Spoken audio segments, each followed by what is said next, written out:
Nama saya Nurmi Azwana alias Dauhin binti Marabin. Okey, saya berasal daripada Sabah, tapi buat masa ini saya duduk Ipoh. Okey, asalnya saya memang ada masalah gastrik. Okey, gastrik yang kira macam teruk lah kan. Lepas tu bila saya gastrik, secara automatik saya mengalami masalah sembelit. Okey, bermacam-macam ikhtiar saya. Tapi benda tu dia sekejap je, kan. Kalau bagian sembelit ni pula saya cuma ambil macam betik ataupun sangkis lah macam tu kan. Tapi sampai bila pula kita nak buat kan, asal dalam seminggu tu mesti ada 2-3 kali kita jadi rasa macam tu, takkan kita nak ambil buah-buah tu kan.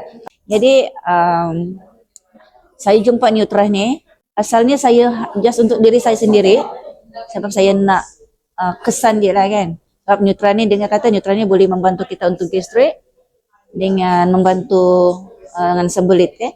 Okey, jadi saya ambil untuk diri saya. Lepas tu bila saya dah nampak benda tu membantu saya, terfikirlah nak untuk perkenalkan Nutrah ni kepada orang yang mungkin mengalami masalah seperti saya tu kan.